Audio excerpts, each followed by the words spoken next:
man, I've known you for 20 maybe years now, you know. And, that's crazy. Yeah, that is crazy. Time flies. Time flies. But DOC told me once you were writing to a beat.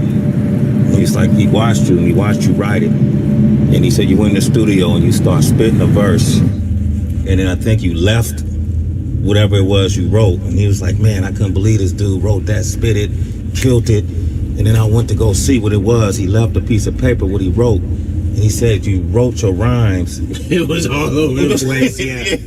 Yeah. In a circle or something. Yeah. What was that? Because what?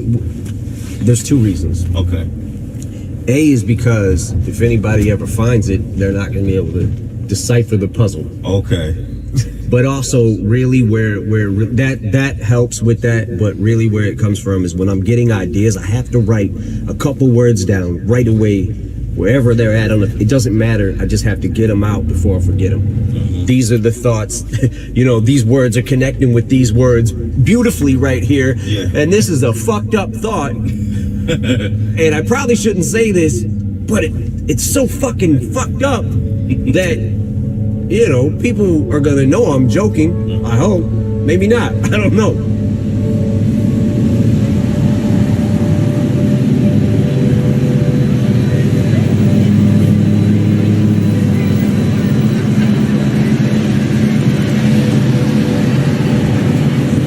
I've come here many times over the years. What I would see doesn't look like it's looking right now. At that time, it just seemed like Detroit was just kind of struggling. You know, we claimed bankruptcy in 2013. I feel like there is a new energy right now, and we're definitely on the upswing a little bit. Detroiters feel like they're kind of the underdog. Yeah. Like people look at us like we're kind of the underdog. It's almost that fighting spirit or something, you know. Mm-hmm. It's that whole concept, Detroit versus everybody. That's kind of that's kind of where that's the attitude of, you know, it just, I don't know, it's always felt like that. I remember coming up, you know, in the battle scene, it was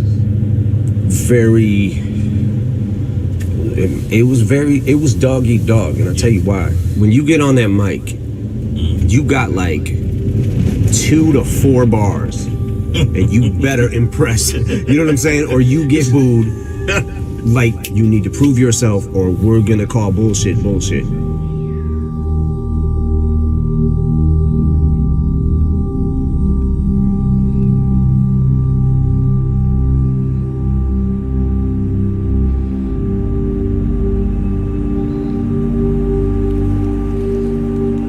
Downtown was like a source of opportunity, but a lot of Detroiters, they didn't live downtown. It seemed like they lived outside of downtown. Detroit is a big city, so you can still be in the city, but on the outskirts of it, or you could be downtown, but it spreads out.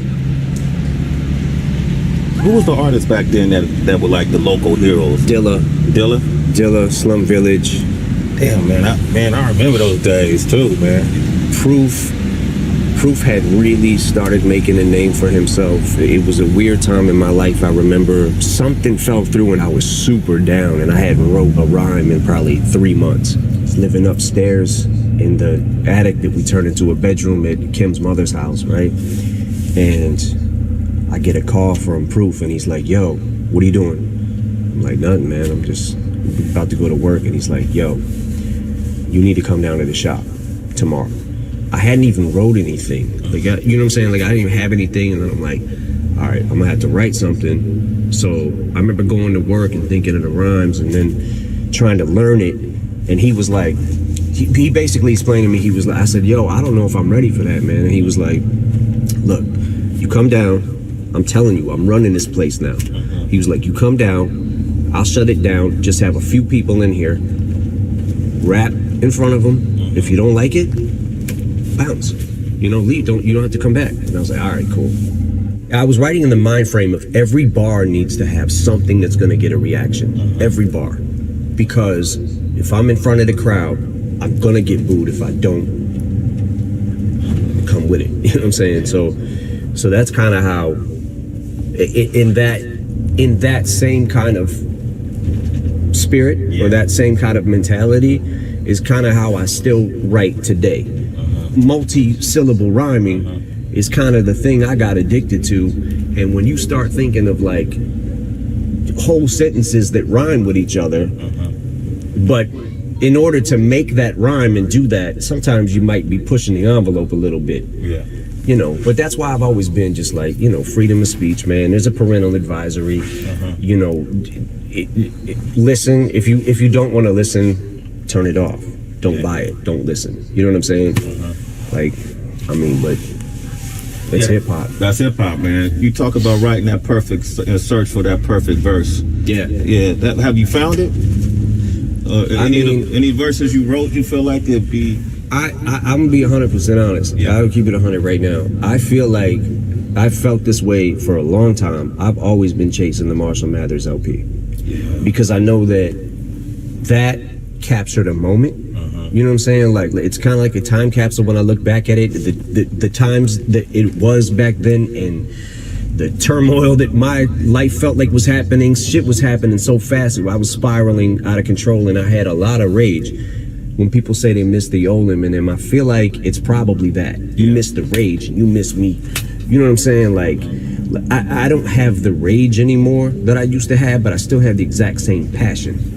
Sometimes it doesn't always come out the right way. You know what I'm saying? Sometimes it's just like, oh, what the fuck is that? And then we'll take a pause, man. You know what I'm saying? Like, who are you? Like, I don't know who I'm competing with, but I just want to be. There's a lot of great rappers. There's a lot of great artists. There's a lot of great rappers coming up in this generation now that it's like, I'm watching it and I'm loving it. And just the competitive spirit in me wants to keep up with the best of the best. You know what time it is, nigga, watch that.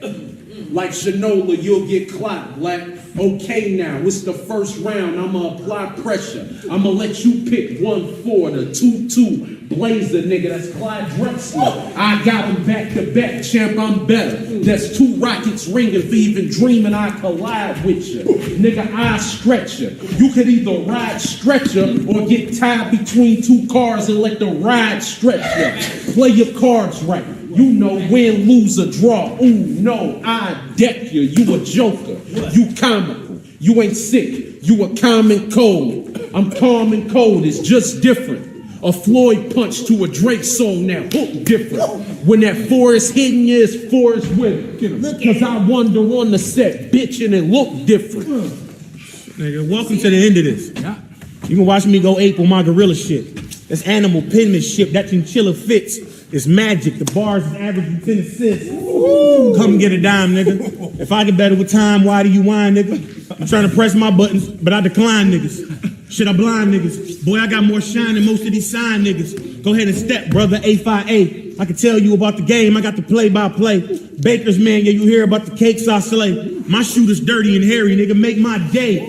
Yeah, Planet Dope is the antidote for all that bullshit that your man promotes. I can make you a vegetable while busting your cantaloupe. No, elephants don't run with the antelopes. You see, it's just the law of the land. I do all that I can to not brawl with your man. I got it all in my hands. If I draw it and scram, put your jaw on your fam. Godzilla, and I keep getting calls from Japan. They get the voicemail, yeah, it's a bother. My LA niggas swing bats for me, it's the Dodgers. I don't play with people's kids. Go get your father. I made a living off being nice. I'm Mr. Rogers. I said, one line smoke 'em, no hookah sticks. You know how I do this shit. I ain't new to this. You see how I maneuver this, that Thule spit, your medulla split. I'm in here fucking this round up like I'm shooting bricks. You do this. I'll let it dump from the sky like who the shit. You a rookie with no balls. You new to this. You do this shit. You the one I cover with the strap like the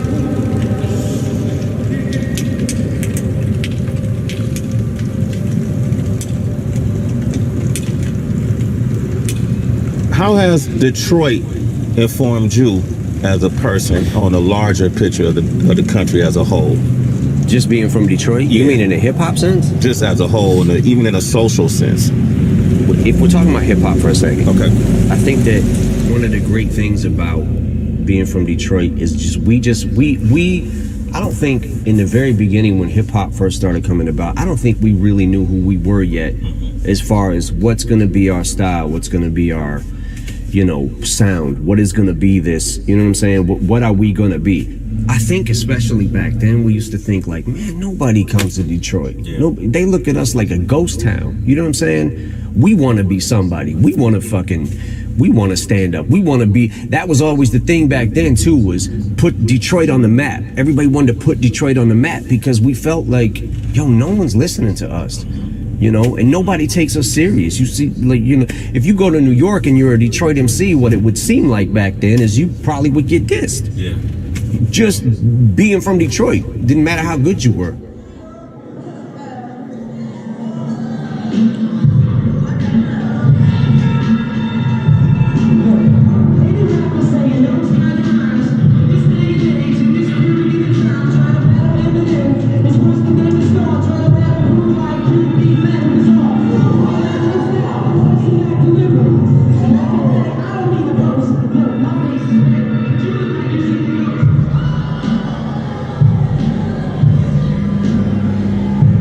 I mean, I remember when you did White America, somebody from your point of view, being white, pointing out the injustices we see in the country.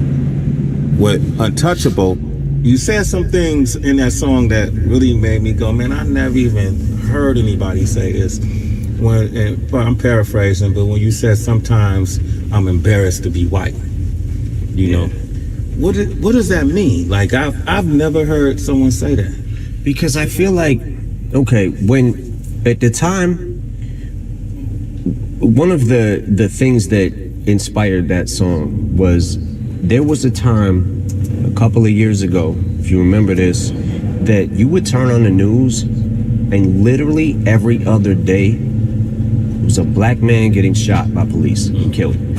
And I remember seeing the thing where Michael Slager, the cop, shot Walter Scott in the back. He pulled him over for the taillight being out or whatever. When Walter Scott started running, he's like 50-some feet away from him. And when you see him shoot him in the back, and the dude, thank God that the dude had the camera, right? And you watch him walk up and place that taser. He's already got his story in his head. You know what I'm saying? And I'm on the phone calling Paul, like, yo, did you see this shit again? I would just go off like 45 minutes on the phone talking about it. And Philando Castile, like, just trying to tell you, like, I have a gun. You know what I'm saying? Like, I have a gun. I have a license to carry this, and getting shot.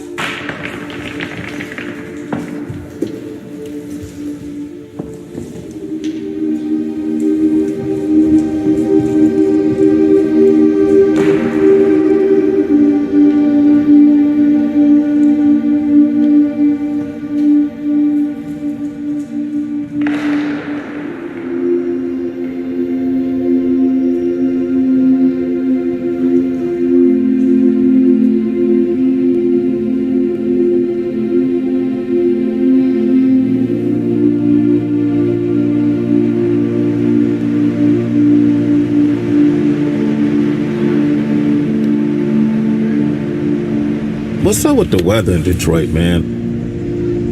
Is it always like 30 below? Right now it's 30 below and it's hot. And it's hot? Yeah. It goes down to like 460 below or something. All right. Our record temp was probably 620 below. Okay. So y'all beat out Antarctica? Probably. Probably, okay.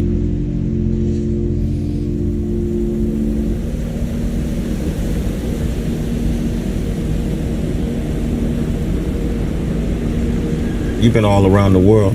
You could live anywhere you want, but you still have a presence here. You still have a home in this area. Yeah. Why? I'm very much a creature of habit. I feel like this is what I know, and I don't really know anything else. I mean, I've been, obviously, a lot of places, but this is, to me, home. It's just home. The spirit, the people here, everything is just what I love. Y'all got a symbol to represent the Detroit spirit, right? Oh, the fist? The fist, right? Yeah, the Joe Louis. Yeah. The Joe Louis fist. We've been kicked around too fucking long, so now we want to use our voices. It's incredible.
Do you feel like you've accomplished your dreams? You know, there's aspects of it where you're like, I literally gave up my life for this shit. I put my life into this. Studied this game inside out, every single aspect of it, every single